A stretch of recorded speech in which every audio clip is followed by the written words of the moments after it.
Hey guys, I'm Laura. And I'm Corey, and today we're looking at what makes God different from all of us. There's a lot of things that makes God different from us. He's almighty, he's perfect, he's always with us. Definitely, and all of those things are true, but the one thing I can always count on is we can trust God to keep his promises. And sometimes he answers his promises in ways that we'll never understand, but they're always great. Watch this.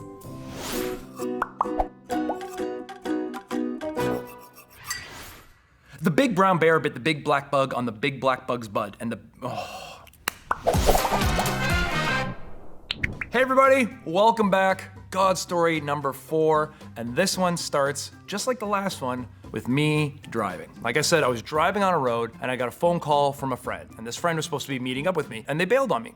And this was not the first time. This was actually many, many times. And the reason was good, just like all the other times before. And you know, sometimes it came through, sometimes it didn't, but it was just becoming more and more of a pattern. And it was becoming more and more evident to me that I am not a priority in this friend of mine's life. And so at the end of the conversation, they're like, "Are you mad at me?" And honestly, I wasn't, but it was just a person I couldn't count on anymore. This is trust. And this was not an angry moment, a bit of a sad moment, but ultimately a freeing moment. And the big idea of this God story is that we can actually trust God to keep his promises.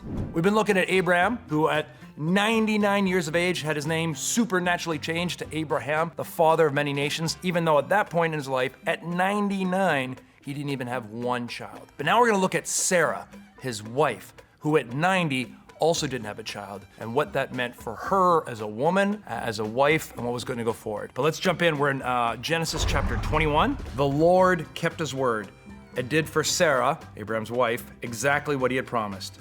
And she became pregnant. And she gave birth to a son for Abraham in his old age. And this happened at just the time that God had said it would. And Abraham named their son Isaac. Now, young ladies, I'm talking to you, but young men, I'm also talking to you. One of the most important things we can offer to you in this moment is this absolute God-ordained need to correct the views of women in our culture. And we need to recognize that how women have been treated throughout history is absolutely horrifically and nightmarishly wrong. Women are people, not property. And in Sarah's day and age, the only thing that gave a woman value was her ability to produce children. It was the kind of man that she was married to. There wasn't a lot resting on her own identity, her own strengths. And that, as believers, we are called to combat. And if you doubt that at all, just look at the way Jesus treated women. So Sarah was given this child. She was given the ability to be a mother even though her husband was 100 years old and she was 90 years old. This is insane. This is like your great-grandparents having a baby. What would that even be to you? Your great-grandparents' baby would be your grandparent. This is this crazy story. This is this crazy promise of God, which means even when it doesn't look like it, God, you can trust to fulfill his promises. Okay, so let's keep digging in. 8 days after Isaac was born, Abraham circumcised him as God had commanded. Back to this again. So hopefully you were here for God story number 3 when we covered this. This is a God-ordained event because, let's face it, no man on earth would ever come up with this. Abraham recognizes that Isaac is part of this promise, and so he lives up to his end of the promise and continues this covenant relationship with El Shaddai, with the Lord Almighty. And Sarah declared, "God has brought me laughter.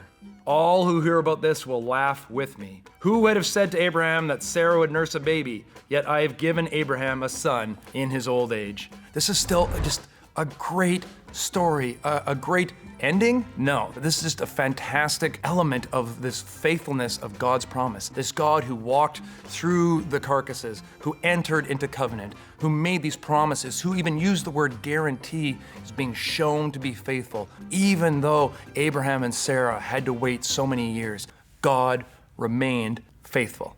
And the faithfulness of God is not just the backbone of this story, it's the backbone of what we now call the Bible. If we look at the Bible as like an epic movie, a superhero thing, a comic book theme, the star of it is God. Not David, not Abraham, not Sarah, not Moses. These are all people who play a role in the grand story that is God's story. And it's God's story of interacting with us. And the story remains God's faithfulness, God's ability to work through even us, even in our darkest and most shame-filled moment. And this finds its pinnacle. The tip of the mountain on the story is the story of a Jewish peasant from Nazareth named Jesus. And even hanging up on a cross for doing nothing other than talking about love and healing and trying to bring restoration. That incredibly dark, disastrous moment becomes the moment of human salvation that begins with and continues through on the main theme of God's faithfulness to us. No matter how much we mess up, God remains faithful. This is the element I'm trying to give to you because I don't want you to be mired down in the mistakes you make. You're young. You are supposed to be making mistakes. But I want you to remember that how big you mess up, how little you mess up, whatever it all is, at the core of your faith is the character of God who is faithful to you. You believe in God and you'll be able to see how much God believes in you. So that's it for now. Thanks for listening. And I'm me, you're you, and I respect us both, and we'll see you next time.